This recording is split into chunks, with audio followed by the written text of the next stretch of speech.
On a grey morning in the early weeks of 2026, the gates of Royal Lodge in Windsor Great Park were secured in a manner that had nothing ceremonial about it. No announcement preceded the moment. No press conference was scheduled to follow it.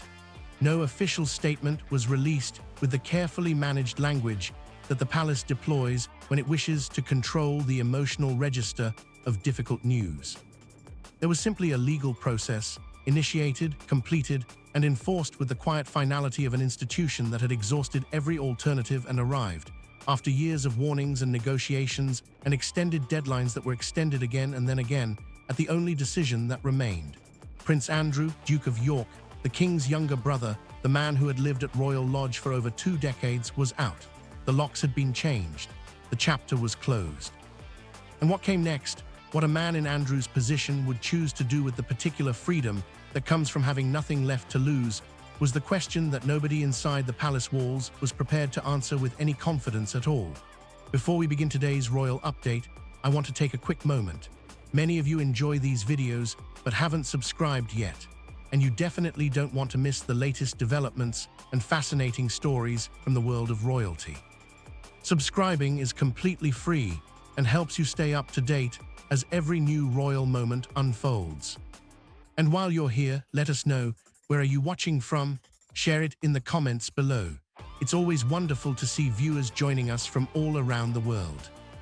Royal Lodge is not simply a house. To understand the full weight of what Andrew lost on the morning those gates were secured, one must understand what the property represented in the architecture of his identity and his last remaining claim to institutional dignity. The Grade II listed mansion sits within Windsor Great Park. Its 30-room interior, a physical record of decades of royal life, lived at the highest level of privilege and proximity to power. Andrew had moved there in 2004 following his divorce from Sarah Ferguson, and in the years that followed, as his public life contracted under the gathering shadow of the Epstein scandal, Royal Lodge had become something more than a residence. It had become the last outpost, the final physical manifestation of a status that everything else in his life had been systematically stripping away. His patronages had gone. His military titles had gone. His HRH styling in any working capacity had gone. His ability to appear at public events without generating the kind of scrutiny that embarrassed the institution had gone. But Royal Lodge had remained. And as long as it remained, Andrew could maintain, at least in the private geography of his own self-understanding, that he was still someone, that the institution had not fully turned its back. That some negotiation, some arrangement, some path back to a version of the life he had known was still theoretically available. The eviction ended that, permanently and without appeal. The legal sequence that produced it had been building for considerably longer than the public understood. King Charles had made clear as far back as 2023 that the arrangement under which Andrew occupied Royal Lodge at a nominal rent vastly below market value for a property of its size and standing was not one the Crown intended to maintain indefinitely. Andrew had been offered Frogmore Cottage as an alternative, a property that, while considerably smaller, would have provided him with a permanent and dignified residence within the royal estate. He refused. The refusal was not impulsive. It was strategic, rooted in Andrew's understanding that the size and grandeur of one's royal residence is not incidental to one's standing within the institutional hierarchy, but actively constitutive of it.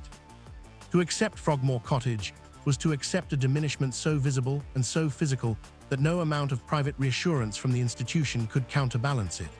So Andrew refused, and the deadlines came, and the deadlines passed, and the negotiations continued in the circular and exhausting way of negotiations between a party that holds all the legal authority and a party that holds nothing except an increasingly desperate determination not to be seen to have lost. In the end, the law was simply applied. Andrew had no legal basis to remain. The Crown owned the property. The Crown had followed due process. And on a grey morning in early 2026, the grace period that had already been extended far beyond what any objective assessment of Andrew's position warranted finally expired. What the palace had not fully calculated, or had calculated and chosen to proceed regardless, was the specific nature of the man they were evicting and the specific conditions under which that eviction was occurring. Andrew was not leaving Royal Lodge as a man who retained some residual stake in the institution's well-being, some lingering incentive to maintain the cooperative silence that had characterized his public posture through years of accumulating humiliation. He was leaving as a man who had been stripped, in sequence and with gathering institutional efficiency, of every title, every patronage, every public role, every source of income connected to his royal status, and now the last physical symbol of his place within the family he had been born into. The financial implications alone were severe. Without Royal Lodge, and without the lifestyle infrastructure that royal adjacency had always provided, Andrew faced a private financial reality for which his entire adult life had left him comprehensively unprepared. He had debts, he had obligations, he had a former wife whose own financial position was precarious and whose connection to the Epstein scandal through the DOJ documents had made any conventional route to income generation deeply complicated. And he had accumulated over 4 decades at the center of the most institutionally connected family on Earth, something that in his current circumstances had transformed from a byproduct of proximity into the only significant asset he had left. He knew things, decades of things, about people, about institutions, about arrangements and relationships and decisions made behind closed doors that the palace had always counted on remaining there. That calculation, the one that assumed Andrew's knowledge would stay private because Andrew retained enough stake in the institution to keep it that way, had just been fundamentally and perhaps irreversibly altered. The gates of Royal Lodge were closed, and the question of what Andrew would do next was no longer theoretical. There is a category of institutional threat that formal power structures are uniquely ill-equipped to manage, not the threat that comes from outside, from critics or journalists or hostile foreign interests, all of which can be addressed through the conventional apparatus of legal action, strategic communication, and managed public narrative, but the threat that comes from inside. From someone who was present in the rooms where decisions were made, who sat at the tables where arrangements were reached, who accumulated over decades of proximity to power-specific and detailed knowledge of the distance between the institution's public face and its private reality. That is the category of threat Andrew now represents, and what makes it unlike anything the modern monarchy has previously faced is the combination of factors that define his current position. He has the knowledge. He has the grievance. He has no remaining institutional stake in keeping either of those things contained. That convergence, palace sources speaking with the careful anonymity of people who understand exactly what they are describing, is what keeps the lights burning late in the offices of those responsible for protecting the crown. Andrew's institutional knowledge did not accumulate accidentally. It was the product of a specific and privileged trajectory through the most sensitive layers of the British establishment. His naval career, spanning over 2 decades and reaching the rank of commander, placed him in proximity to military and intelligence frameworks that most members of the royal family never approach. His decade as the United Kingdom's special representative for international trade and investment, a role he held from 2001 until its ignominious end in 2011, took him into the private offices and personal residences of heads of state, sovereign wealth fund managers, arms dealers, and financial intermediaries whose connections to each other and to the figures now central to the Epstein investigation form a network whose full dimensions have never been publicly mapped. Andrew was not a peripheral presence in those meetings. He was the point of contact, the reason the doors opened, the name on the invitation that made the meeting possible, and in the way of men who moved through powerful rooms for long enough, he absorbed, he observed, he remembered. What specifically he knows about Charles is the category of knowledge palace officials are least willing to discuss even in the protected context of anonymous briefing. The relationship between the two brothers was never simple and never warm in the way that proximity and shared origins might suggest it should have been. There were decades of competition, resentment, and the particular friction of 2 men raised in the same institution who understood its machinery differently and wanted different things from it. Andrew had watched Charles navigate decisions, make compromises, and manage relationships whose full nature was never disclosed to the public. He had been present or adjacent to moments in the institutional life of the monarchy that Charles would prefer remain precisely as categorized private. The specific nature of those moments has not been disclosed, but the palace's response to Andrew's eviction, the speed with which intermediaries were dispatched, the seriousness with which his potential for disclosure is being treated internally, suggests that what he knows about his brother is not incidental. His knowledge of the institution's handling of the Epstein scandal is considerably more documented in its outline, if not in its full detail. Andrew was not simply a man who knew Epstein personally. He was a man around whom the palace constructed an entire crisis management operation that left a paper trail, produced internal briefings, generated legal correspondence, and involved senior officials whose own decision-making in that period has never been subjected to the scrutiny it would face if Andrew chose to describe it fully and publicly. The decisions about what to disclose and what to withhold. The decisions about which questions to answer and which to redirect. The decisions about how to manage the Virginia Giuffa civil case in ways that protected the institution as much as the individual. Andrew was at the center of all of it, and the people who made those decisions alongside him are still, in most cases, in positions of institutional influence that a full and unmanaged Andrew account would place under a level of scrutiny they have never faced. Then there are the financial arrangements.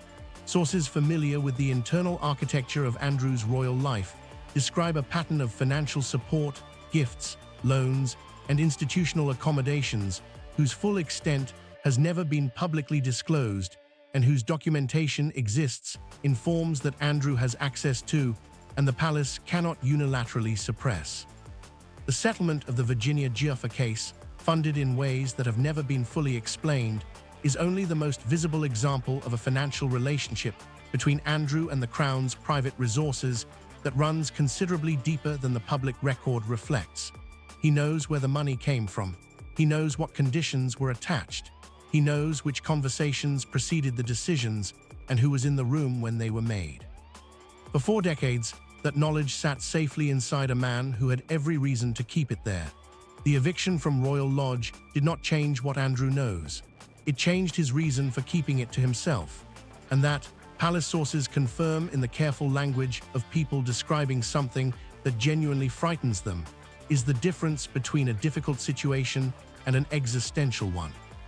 When a man with Andrew's combination of institutional knowledge, personal grievance, and newly acquired freedom from consequence begins considering his options, the palace's challenge is not simply to identify which path he might choose. It is to understand that every path available to him leads to the same destination: damage. The only variable is the degree, the timing, and the specific nature of what gets exposed along the way. Palace officials tasked with managing the threat Andrew now represents are not, sources suggest, operating under any illusion that the question is whether he will act.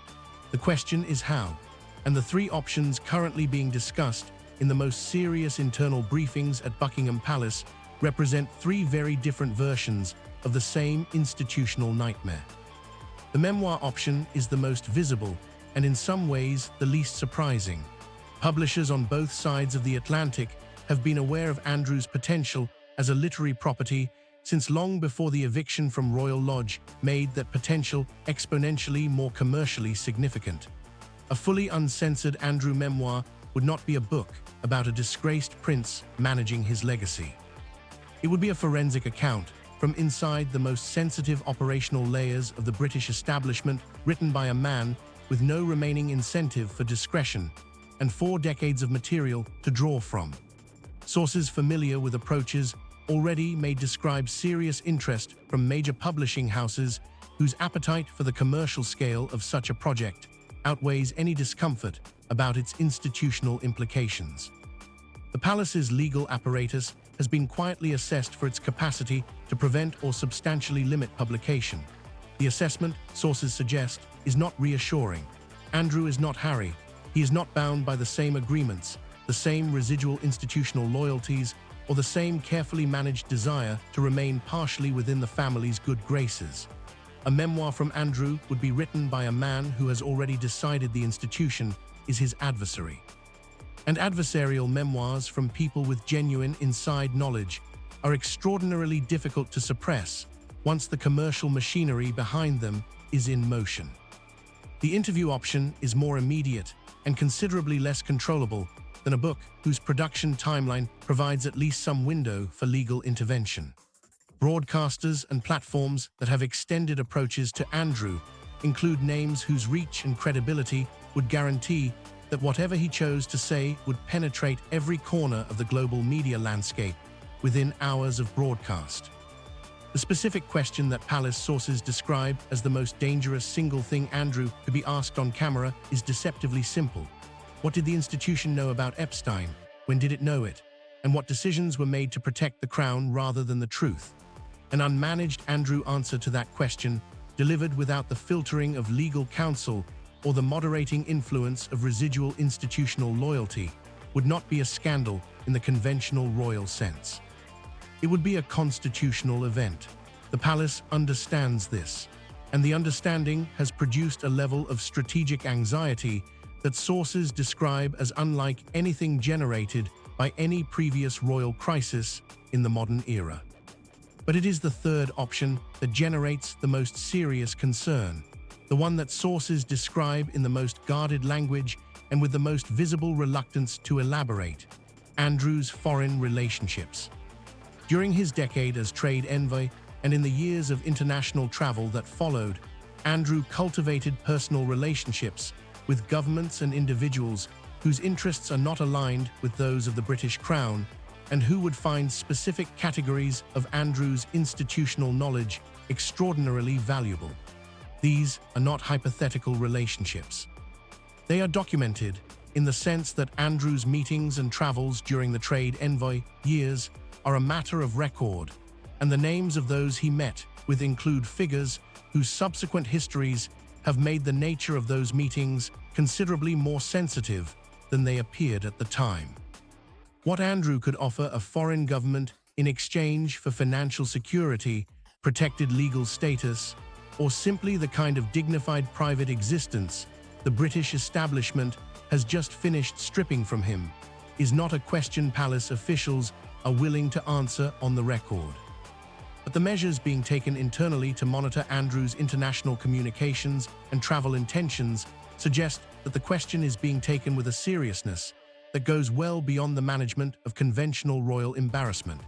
He is not a disgraced prince anymore, one senior palace official reportedly said in a private briefing, attended by a small number of the king's most trusted advisors. He is a liability with a passport and a grievance.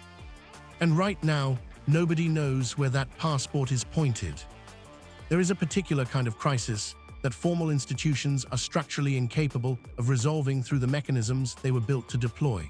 Legal action requires a specific and provable harm that has already occurred.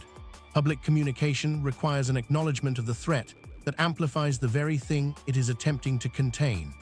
Financial negotiation requires a counterparty who still believes the institution offering the settlement has something worth accepting. The palace's crisis management apparatus, formidable as it is and battle-tested as it has been through decades of royal turbulence, was designed for threats that fit recognizable categories. Andrew no longer fits any of them. He is not a journalist to be injuncted, not a foreign actor to be diplomatically managed, not a scandal to be waited out.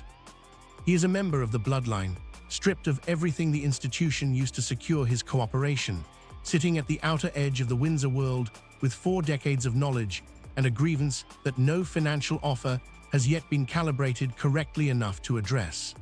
The palace has one weapon remaining, and the question of whether it is enough is the question nobody inside those walls can answer with confidence.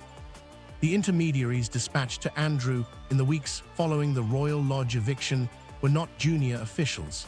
They were people with long-standing personal relationships with Andrew, chosen specifically because the message they were carrying required a delivery mechanism that felt like family rather than institution.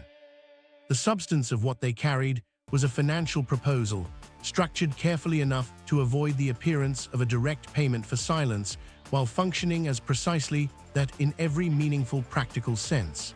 Ongoing support, a resolution of certain outstanding debts whose nature has not been publicly disclosed, A private arrangement that would provide Andrew with the dignified financial baseline his eviction had removed, contingent on a set of conditions whose central demand was the one Andrew has so far refused to meet: full and permanent withdrawal from any public platform, any publishing arrangement, any foreign engagement, and any communication with individuals or governments whose interests conflict with those of the Crown. Andrew has not accepted. He has not refused. He is, sources suggest, negotiating. And the fact that he is negotiating rather than accepting tells the palace everything it needs to know about how completely the balance of leverage between them has shifted. King Charles's position in this crisis is one that combines personal anguish with institutional calculation in proportions that those closest to him describe as genuinely exhausting to witness. He cannot publicly acknowledge the threat his brother represents without elevating it to a level of visibility that makes containment structurally impossible. He cannot ignore it without allowing Andrew the freedom of movement that the palace's internal assessment identifies as the most dangerous single variable in the entire situation. He has, according to sources, written to Andrew personally, not through intermediaries, not through legal channels, but in his own hand, in the register of a brother rather than a king, appealing to whatever residual loyalty and family feeling survived the sequence of institutional decisions that produced the eviction. Whether that letter has moved Andrew in any meaningful direction is something the palace does not yet know. Princess Anne, characteristically, has taken a less sentimental approach. Her involvement in the containment operation has focused on the specific financial and legal conditions being attached to any ongoing Crown support, and on ensuring that the architecture of those conditions is robust enough to survive Andrew's well-documented capacity for finding and exploiting the gaps in arrangements he has nominally agreed to. She has made one demand of her own that goes beyond anything the formal negotiating position contains. Andrew must provide, in writing, a full account of every foreign contact made since the Royal Lodge eviction proceedings began. He has not provided it.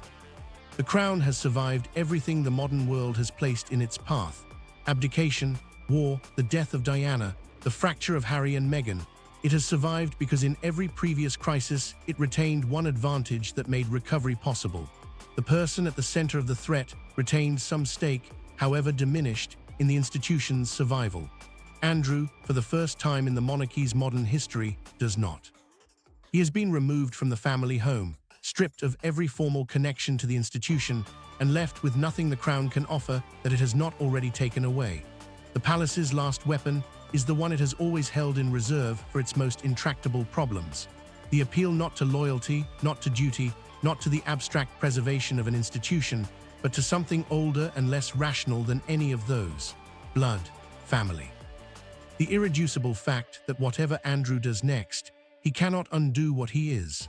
Whether that appeal reaches a man this far outside the walls is the calculation the entire Crown is waiting on. And Andrew, for the first time in his life, is in no hurry to resolve it.